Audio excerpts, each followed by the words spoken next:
ನಮಸ್ತೆ ಎಲ್ರಿಗೂ ಶಶಿಶೇಖರ್ ಚಾನಲ್ಗೆ ಸುಸ್ವಾಗತ ಹೇಳ್ತಾ. ಸೊ ಈಗ ನಾವು ಒಂದು ವಿಡಿಯೋನ ಅಪ್ಲೋಡ್ ಮಾಡ್ತೀವಲ್ವಾ ಯೂಟ್ಯೂಬ್ಗೆ. ಸೊ ಯೂಟ್ಯೂಬ್ಗೆ ಅಪ್ಲೋಡ್ ಆದ್ಮೇಲೆ ಕೆಲವೊಂದು ನೀವು ಎಷ್ಟೋ ಸಾರಿ ಆಗತ್ತೆ ಈ ಥರ, ನನಗೂ ಆಗಿದೆ. ಸೊ ಹಾಗಾಗಿ ಹೇಳ್ತಾ ಇದ್ದೀನಿ. ಈಗ ನಾವು ವಿಡಿಯೋ ಅಪ್ಲೋಡ್ ಮಾಡಾದ್ಮೇಲೆ ಪ್ಲೇ ಮಾಡ್ತೀವಿ. ಸೊ ಪ್ಲೇ ಮಾಡಿದಾಗ ಗೊತ್ತಾಗುತ್ತೆ ಎಲ್ಲೋ ನಾವು ಎಡಿಟಿಂಗ್ ಸ್ವಲ್ಪ ಮಿಸ್ ಮಾಡಿದ್ದೀವಿ ಅಂತ. ಆ ಥರ ಟೈಮಲ್ಲಿ ಅಪ್ಲೋಡ್ ಆಗಾದ್ಮೇಲೆ ನಿಮ್ಗೊಂದು 2-3 ವ್ಯೂಸ್ ಬಂದಿರುತ್ತೆ. ಸೊ ಅದನ್ನು ಮಿಸ್ ಮಾಡ್ಕೊಳಕ್ಕಾಗಲ್ಲ. ಸೊ ಡಿಲೀಟ್ ಮಾಡದೇ ಇರೋ ವಿಡಿಯೋನ ಡಿಲೀಟ್ ಮಾಡದ ಹಾಗೆ ಮತ್ತು ನಿಮ್ಮ ವ್ಯೂಸ್ ಕೂಡ ಮಿಸ್ ಮಾಡ್ಕೊಳ್ದೇ ಇರೋ ಹಾಗೆ ನೀವು ಯೂಟ್ಯೂಬ್ನಲ್ಲೇ ಎಡಿಟ್ ಮಾಡ್ಬೋದು ಆಲ್ರೆಡಿ ಅಪ್ಲೋಡ್ ಆಗಿರೋವಂಥ ವೀಡಿಯೋಸ್ನ. ಸೊ ಅದು ಹೇಗೆ ಅಂತ ನಾನಿಲ್ಲಿ ತೋರಿಸ್ಕೊಡ್ತಾ ಇದ್ದೀನಿ ಇವತ್ತು. ತುಂಬ ಜನಕ್ಕೆ ಈಗ ಆಲ್ರೆಡಿ ಇದು ಗೊತ್ತಿರುತ್ತೆ. ಎಷ್ಟೋ ನ್ಯೂ ಕಮರ್ಸ್ಗೆ, ಹೊಸ ಯೂಟ್ಯೂಬರ್ಸ್ಗೆ ಗೊತ್ತಿಲ್ಲದೆ ಇದ್ದರೆ ಇದನ್ನು ಚೆಕ್ ಮಾಡಿ ನಿಮಗೆ ಹೆಲ್ಪ್ ಆಗ್ಬೋದು ಅಂತ ಹೇಳ್ತಾ ಇರೋದು. ಸೊ ಫೋನ್ನಲ್ಲಿ ಮಾಡಬೇಕು ಅಂತಂದರೆ ನೀವು ಮೊಬೈಲ್ ಯೂಸ್ ಮಾಡ್ತಾ ಇದ್ದರೆ ಕ್ರೋಮ್ ಓಪನ್ ಮಾಡಬೇಕಾಗತ್ತೆ. ಸೊ ಕ್ರೋಮ್ ಓಪನ್ ಮಾಡಿ youtube.comಗೆ ಹೋದರೆ ನಿಮ್ಮ ಪ್ರೊಫೈಲ್ ಬರುತ್ತಲ್ಲ. ಸೊ ಪ್ರೊಫೈಲ್ ಮೇಲೆ ಕ್ಲಿಕ್ ಮಾಡಿದ್ರೆ ಆಗ ನಿಮ್ಮ ಒಂದು ಚಾನಲ್ ಓಪನ್ ಆಗುತ್ತೆ. ಸೊ ಅಲ್ಲಿ ನಿಮಗೆ ಕಸ್ಟಮೈಸೇಷನ್ ಆಪ್ಷನ್ ಸಿಗುತ್ತೆ. ಇಲ್ಲ ನೀವು ಡೈರೆಕ್ಟ್ ಲ್ಯಾಪ್ಟಾಪ್ ಅಥವಾ ಡೆಸ್ಕ್ಟಾಪಲ್ಲಿ ಮಾಡಿದ್ರೆ ಡೈರೆಕ್ಟಾಗಿ ನೀವು ಸ್ಟುಡಿಯೋಗೆ ಹೋಗಿ ಇದನ್ನು ಮಾಡ್ಕೊಳ್ಬೋದು. ಸೊ ಹಾಗಿದ್ರೆ ನೋಡೋಣ ಹೇಗೆ ಎಡಿಟ್ ಮಾಡೋದು ಅಂತ. ತುಂಬ ಈಸಿ ಇದೆ. ಸೊ ಇದರಿಂದ ಏನೇ ಪ್ರಾಬ್ಲಮ್ ಆಗಲ್ಲ. ವ್ಯೂಸ್ ಮಿಸ್ ಆಗುತ್ತೆ ಆ ಥರ ಎಲ್ಲ ಏನು ಅಂದ್ಕೋಬೇಡಿ, ಏನೂ ಪ್ರಾಬ್ಲಮ್ ಆಗಲ್ಲ. ಸೊ ಕೆಲವೊಂದು ಎಡಿಟನ್ನು ನೀವು ಮಾಡ್ಕೊಳ್ಬೋದು. ಸೊ ಇವಾಗ ನಾನು ಆಲ್ರೆಡಿ ವಿಡಿಯೋ ಮಾಡಾಗಿದೆ. ಅದರಲ್ಲಿ ಯಾವುದೋ ಒಂದು ಕ್ಲಿಪ್ಪನ್ನು ನಾನು ರಿಮೂವ್ ಮಾಡಬೇಕಿತ್ತು, ಮಾಡಿರಲಿಲ್ಲ ಅಂತ ಅನ್ನೋ ಟೈಮಲ್ಲಿ ನೀವು ಈ ರೀತಿ ಎಡಿಟ್ ಮಾಡಿಕೊಂಡ್ರೆ ಈಸಿ ಆಗುತ್ತೆ ನಿಮಗೆ.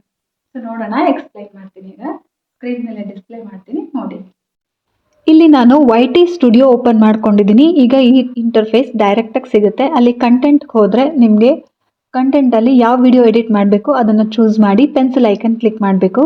ಅದಾದಮೇಲೆ ಲೆಫ್ಟ್ ಸೈಡಲ್ಲಿರೋ ಎಡಿಟರ್ ಆಪ್ಷನನ್ನು ಕ್ಲಿಕ್ ಮಾಡಿದ್ರೆ ನಿಮಗೆ ಈ ಇಂಟರ್ಫೇಸ್ ಓಪನ್ ಆಗುತ್ತೆ. ಇಲ್ಲಿ ನೀವು ಟ್ರಿಮ್ ಆ್ಯಂಡ್ ಕಟ್ ಅನ್ನೋ ಆಪ್ಷನ್ ಇದೆಯಲ್ಲ, ಅಲ್ಲಿ ಪ್ಲಸ್ ಮಾರ್ಕ್ ಮೇಲೆ ಕ್ಲಿಕ್ ಮಾಡಿಬಿಟ್ಟು ನಿಮಗೆ ಡ್ಯೂರೇಷನ್ ಯಾವುದು ಎಡಿಟ್ ಆಗಬೇಕು ಆ ಡ್ಯೂರೇಷನನ್ನು ಇಲ್ಲಿ ಅಪ್ಡೇಟ್ ಮಾಡಬೇಕಾಗತ್ತೆ. ಟೈಮಿಂಗ್ಸ್ ನಾನು ಮೊದಲೇ ನೋಡ್ಕೊಂಡಿದ್ದೀನಿ, ಯಾವ ಒಂದು ಟೈಮಿಂದ ಯಾವ ಟೈಮ್ ತನಕ ನನಗೆ ವಿಡಿಯೋ ಕಟ್ ಆಗಬೇಕು ಅಂತ ಅದನ್ನು ಅಪ್ಡೇಟ್ ಮಾಡ್ತಾ ಇದ್ದೀನಿ.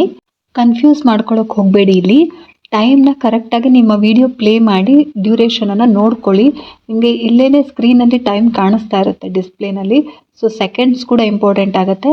ಕರೆಕ್ಟಾಗಿ ಟೈಮ್ನ ನೋಟ್ ಮಾಡಿಕೊಂಡು ಆ ಟೈಮಿಂಗ್ಸ್ನ ನೀವಿಲ್ಲಿ ಅಪ್ಡೇಟ್ ಮಾಡ್ಕೋಬೇಕಾಗತ್ತೆ. ಸೊ ಇದು ಅಪ್ಡೇಟ್ ಆದಮೇಲೆ ನೀವು ಪಕ್ಕದಲ್ಲಿರುವಂಥ ರೈಟ್ ಕ್ಲಿಕ್ ಮಾರ್ಕ್ ಇದೆಯಲ್ಲ ಅದನ್ನು ಕ್ಲಿಕ್ ಮಾಡಬೇಕು. ಕ್ಲಿಕ್ ಮಾಡಿದಾಗ ನಿಮಗೆ ಇಲ್ಲಿ ರೆಡ್ ಮಾರ್ಕಲ್ಲಿ ತೋರಿಸುತ್ತೆ ಯಾವ ಪಾರ್ಟ್ ಸೆಲೆಕ್ಟ್ ಆಗಿದೆ ಅಂತ. ಸೊ ಆ ಒಂದು ಪೋರ್ಷನ್ನು ನಿಮಗೆ ರಿಮೂವ್ ಆಗುತ್ತೆ, ಬಿಕಾಸ್ ನಾವು ಕಟ್ ಮಾಡ್ತಾ ಇದ್ದೀವಿ, ಟ್ರಿಮ್ ಮಾಡ್ತಾ ಇದ್ದೀವಿ ಹಾಗಾಗಿ. ಓಕೆ, ಸೊ ಇದು ಆದಮೇಲೆ ನಿಮಗೆ ಡಿಲೀಟ್ ಆಪ್ಷನ್ ತೋರಿಸುತ್ತೆ. ಇಲ್ಲಿ ಸೆಲೆಕ್ಟ್ ಮಾಡಿಕೊಂಡ್ರೆ ಅಲ್ಲೂ ಕೂಡ ತೋರಿಸುತ್ತೆ. ಹಾಗೆ ಮೇಲ್ಗಡೆ ನಮಗೆ ಎಡಿಟ್ ಆಪ್ಷನ್ ಪಕ್ಕದಲ್ಲೂ ಕೂಡ ಡಿಲೀಟ್ ಆಪ್ಷನ್ ತೋರಿಸುತ್ತೆ. ಸೊ ಅಲ್ಲಿ ಕ್ಲಿಕ್ ಮಾಡಿದಾಗ ಡಿಲೀಟ್ ಕಟ್ ಅನ್ನೋ ಆಪ್ಷನ್ ಬರುತ್ತೆ. ಎಸ್, ಡಿಲೀಟ್ ಕಟ್ ಅನ್ನೋದು ಅದನ್ನು ನೀವು ಚೂಸ್ ಮಾಡಬೇಕು. ಸೊ ಅದನ್ನು ಸೆಲೆಕ್ಟ್ ಆದಮೇಲೆ ನೋಡಿ, ಇವಾಗ ನಾನು ಡಿಲೀಟ್ ಕಟ್ ಅನ್ನೋ ಆಪ್ಷನನ್ನು ಕ್ಲಿಕ್ ಮಾಡ್ತಾ ಇದ್ದೀನಿ. ಸೊ ಇದಾದಮೇಲೆ ನಮಗೆ ಟಾಪಲ್ಲಿ ಸೇವ್ ಆಪ್ಷನ್ ಇರುತ್ತೆ, ಅದನ್ನು ಕ್ಲಿಕ್ ಮಾಡಬೇಕಾಗತ್ತೆ. ಸೊ ಈಗ ಇಲ್ಲೊಂದು ಇಂಟರ್ಫೇಸ್ ಬರುತ್ತೆ. ಏನಂತಂದರೆ ಈ ವಿಡಿಯೋನಲ್ಲಿ ನೀವು ಮಾಡಿರೋ ಚೇಂಜಸ್ಸು ಅಪ್ಲೋಡ್ ಆಗೋದಕ್ಕೆ ಸ್ವಲ್ಪ ಟೈಮ್ ತೊಗೊಳುತ್ತೆ ಅಂತ. ಸೊ ಅಲ್ಲಿವರೆಗೂ ನಿಮ್ಮ ಕರೆಂಟ್ ವಿಡಿಯೋ ಏನಿದೆಯೋ ಅದೇ ವ್ಯೂವರ್ಸ್ಗೆ ಡಿಸ್ಪ್ಲೇ ಆಗ್ತಾ ಇರುತ್ತೆ. ಈ ಚೇಂಜಸ್ ಆಗೋದಕ್ಕೆ ಮ್ಯಾಕ್ಸಿಮಮ್ ಅಂದರೆ ಒಂದು 5 ನಿಮಿಷ ತೊಗೊಳ್ಬೋದು ಅಷ್ಟೇ. ಸೊ ಆ 5 ನಿಮಿಷದಲ್ಲಿ ಈ ಚೇಂಜಸ್ ಸೇವ್ ಆಗುತ್ತೆ ಸಿಸ್ಟಮಲ್ಲಿ. ನೀವು ಸೇವ್ ಕೊಟ್ಟು ಆದಮೇಲೆ ಸ್ವಲ್ಪ ಒಂದು 5-10 ನಿಮಿಷ ಬಿಟ್ಟು ರಿಫ್ರೆಶ್ ಮಾಡಿ ನೋಡಿದ್ರೆ ಈ ನೀವೇನು ಎಡಿಟ್ ಮಾಡಿ ಟ್ರಿಮ್ ಮಾಡಿರ್ತೀರಲ್ಲ ಆ ಪಾರ್ಟ್ ಇರೋದಿಲ್ಲ.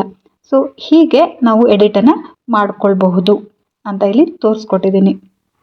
ನೋಡಿದ್ರಲ್ಲ.